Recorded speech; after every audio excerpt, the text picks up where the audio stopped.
Эс аудио үзүүлж байна. Хэрв та бэлэн бол чихвчээ зүү.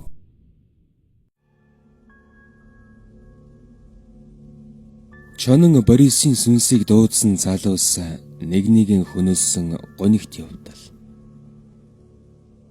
Зарим нэгэн саваагүй залуус өхөксний сүнсийг дуудаж зугаацаж байхыг та харсан уу? Мөн хэдэн жилийн өмнө зурхай сүнс судлаач О. Сэрнэн гуйж гэсэн телевизээр сүнс дуудаж үзүүлж байсан удаатай. Тэгвэл сүнс дуудаж байгаад эмгэнэлт явдалд хурж байсан гашуун түүх байдаг аж. Уг явдалд нэр нь холбогдсон хүмүүсээс одоо ч амьд сэрүүн байдаг учраас энэ холбогдсон хүмүүсийн нэрийг өөрчилсөн болно. 1976 оны зуны нэгэн шөнө Шарга морьтын зуусланд 40 мянгатын нэгэн байрны хэсэг залуус очиж охидтой наргисан юм баг.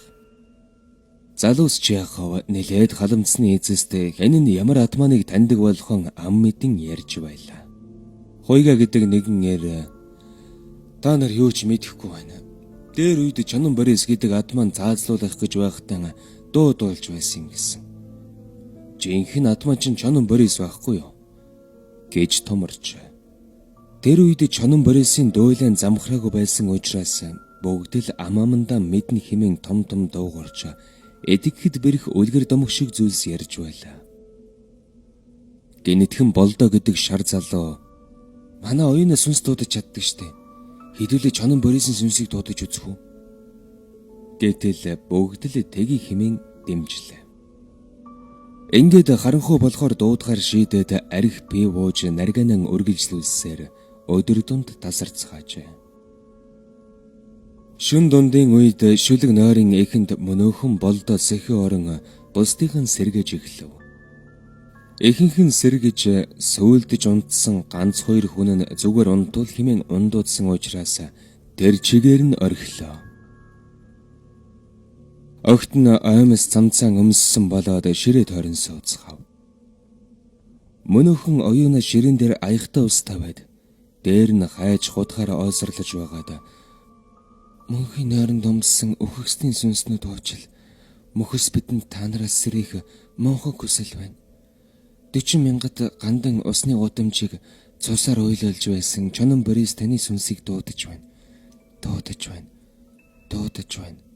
Дуудаж байна гэж гурвантан хэлж хэрвээ таны сүнс ирсэн бол хайчиг нар зөв 3 нар буруу 3 эргүүлнэ гэж хэллээ. 100 цаг учраас цонх онгорхой байсан нь ойлгомжтой. Бүгд амьсгаа дарын ширтэж байтал ла юунд ч юм үлэгдэн унтарлаа. Гэвч сарны гэрэлд хайж эрг хэсэг нь харагдах боломжтой байсан учраас энч лагаас хоролдлого хийсэнгүй. Гинэтхэн болдоо хүй хайж эргэж гин гэж хашгирч амжаагүй шахан байхтал хайж нар зөв эргэснээ буруу эргэж эхлэв. Зогсохгүй байлаа. Бүгдээрээ л чөтгөр шолмос хий үзэгдэлд итгэдэггүй учраас айж эмээсэн ч хөө. Гинэтхэн харанхуй татаад явчих шиг болов. Гайхаж цонх руу хартал молцон долгоотой хүн сүйдэгнэн зогсож байхан тэр. Хэн нэгэн нь чи юу хулгаач вэ? Өгснээр ав. 40 мянгатынхныг сонссон биз дээ гэж хэлээд сандал аваад шидсэн боловч хөдөлсөнгүй. Сандал онсон. Гэхдээ цаашаага нэвд зөхөн гарсан хачирхалтай. Мөнөөхөн нүүрцээр нь харанхуйд үл үзэгдэж итгэхэд гинэтхэн маш хөнгөн шингэн үсрээд байшинд ороод ирлээ. Нэг нь цохиод авсан боловч хий хоосон зүйл болохыг нь мэдрээд эн чин чөтгөр байна гэж ориллоо.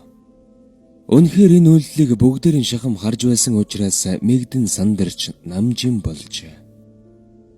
Оюунаж хайчин алдаж унахан сонсогдлоо.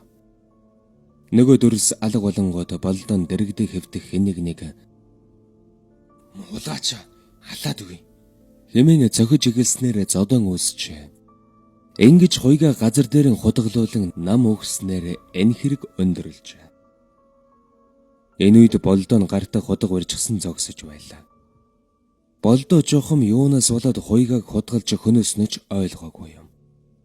Бүр шоронд очсон хойноо л бодоод байхад чонон Борисын сүнсээр оролцсноос болоод л ийм хэрэг гарсан баг гэж гал хамуудтан ярьсан байдаг. Ер нь ч тэгээд 1980 онд болдоо майнтын шоронд ял идэлж байхдаа ба юуны утаанаас болж өшгөн цорж өгсөн гэлцдэг. Хэдийгээр тэр үед шашингон үзэл ноёрхож байсан ч гэлээ. Эцэг эхчүүдийн зарим нь лам аваачиж гүрэм хийлгэснээр чонон Борисын сүнсийг буцаасан гэдэг. Ингэхлээр сүнс дуудна гэдэг байж боломгүй бас чиг аимшигт үр дагавартай гэдг нь харагдаж байгаа босоо.